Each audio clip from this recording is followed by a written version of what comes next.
Welcome to the Compact History Podcast from compacthistory.com, where we unpack the past in smart, snack-sized episodes. This is episode 104, The History of Public Transport.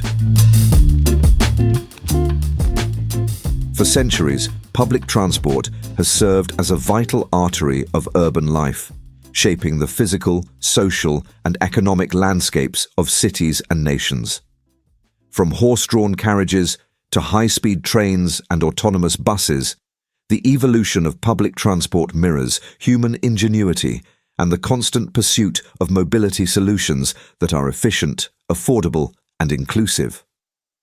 This is the sweeping history of public transport. Public transport traces its roots back to antiquity, with rudimentary shared transport existing in ancient civilizations such as Rome and Egypt. Wealthy Romans often used litters or carriages, but these were private and did not serve the general population. The concept of shared urban transport truly began to take shape in the 17th century. In Paris in the 1660s, Blaise Pascal helped launch the carrosses à cinq sols, 5-penny coaches, an early form of horse-drawn bus. Though they were short-lived due to social resistance to mixing classes, they laid the groundwork for future systems. Stagecoaches in the 18th century offered intercity travel, connecting towns and cities along scheduled routes. They ran on relatively fixed timetables and picked up paying passengers along the way.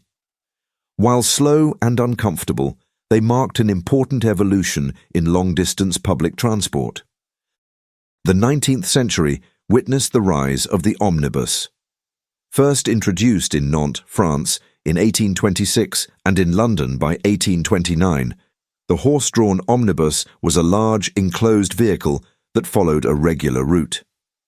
Unlike stagecoaches, omnibuses operated within cities and catered to a growing urban population. Their affordability and frequency made them the first true form of mass urban transit. The omnibus's popularity led to overcrowded and congested streets. This problem spurred innovations like the horse-drawn tram, which ran on rails and was smoother, faster, and capable of carrying more passengers. Tram systems emerged in major cities such as New York, Berlin, and Melbourne. While omnibuses and trams transformed city transport, the advent of railways in the 19th century revolutionized regional and national mobility. The Stockton and Darlington Railway, 1825, and the Liverpool and Manchester Railway, 1830, heralded the age of the steam-powered train. Trains enabled faster, more reliable travel over long distances, breaking down geographic barriers and catalyzing industrialization. Railways not only transported people, but also goods, reshaping economies and settlements. Suburban rail services emerged, enabling workers to live outside city centers and commute daily. Urban underground railways soon followed. The London Underground opened in 1863, becoming the world's first subway system. It used steam locomotives in its early days, but soon transitioned to electric trains. Other cities, such as Budapest, Glasgow, and Boston, followed suit. As electric power became more widely available in the late 19th century, tram networks expanded rapidly. Electrified trams replaced their horse-drawn predecessors, offering faster and cleaner service. By the early 20th century, nearly every major city boasted an electric tram system. Meanwhile, trolleybuses emerged as a flexible alternative. These rubber-tired vehicles ran on electricity drawn from overhead wires, providing some of the advantages of trams without the need for tracks. They became especially popular in cities where laying tram lines was too expensive or impractical. The internal combustion engine gave rise to the motorbus in the early 20th century. Free from fixed infrastructure like tracks or overhead wires, buses offered unmatched flexibility. Municipalities embraced motorbuses for their ease of deployment and lower infrastructure costs. By the 1930s, many cities began to phase out trams in favor of buses. The shift was driven by rising automobile traffic, perceived modernity, and rising maintenance costs for tram systems. Despite this, some cities, such as San Francisco and Melbourne, retained parts of their tram networks. The bus revolution continued after World War II. Cities expanded their bus fleets to serve growing suburbs, and double-decker buses became iconic symbols in places like London. Innovations in engine technology improved fuel efficiency and comfort. By the mid-20th century, growing urban congestion reignited interest in high-capacity underground systems. Subway and metro systems proliferated in cities around the world. The Moscow Metro, noted for its grand architecture, opened in 1935. Systems in Tokyo, Paris, and New York expanded dramatically. Metro systems offered speed, reliability, and efficiency in densely populated areas. Their ability to transport thousands of passengers per hour made them indispensable to urban planning.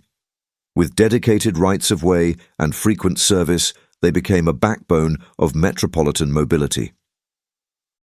The latter half of the 20th century saw renewed interest in public transport amid rising concerns about pollution, oil dependency, and urban sprawl. Light rail transit, LRT systems, emerged as a middle ground between buses and heavy rail.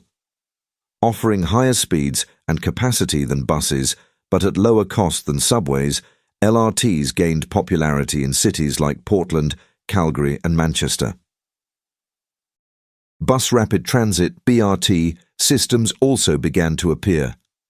Pioneered in Curitiba, Brazil, in the 1970s, BRT uses dedicated lanes, rapid boarding stations, and high-capacity buses to provide metro-like service at a fraction of the cost.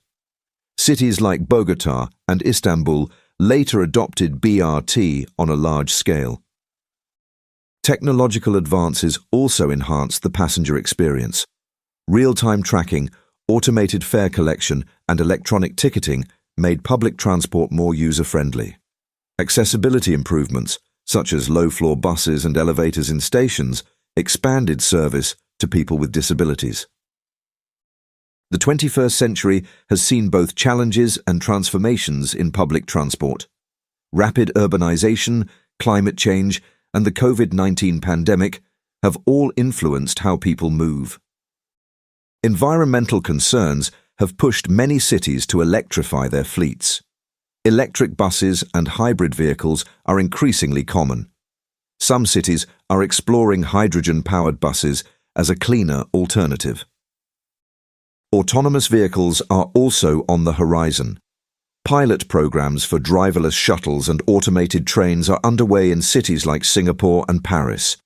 While fully autonomous public transit remains in development, it represents a significant shift in how services might operate in the future.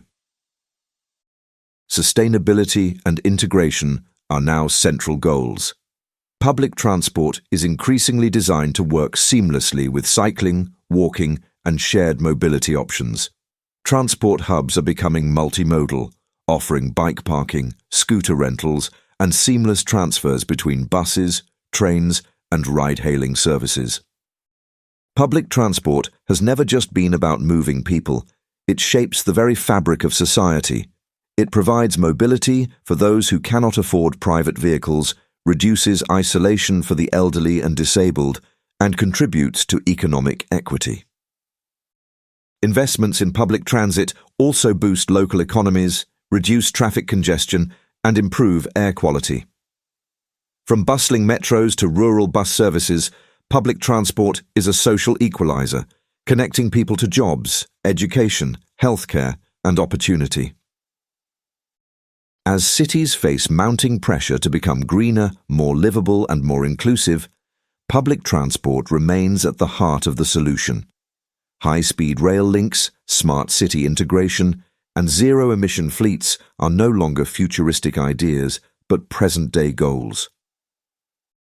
From humble horse-drawn carriages to intelligent, interconnected transit networks, the journey of public transport reflects humanity's enduring quest for movement, access, and connection. Its future will be shaped by our collective values, sustainability, equity, and innovation, as much as by our engineering prowess.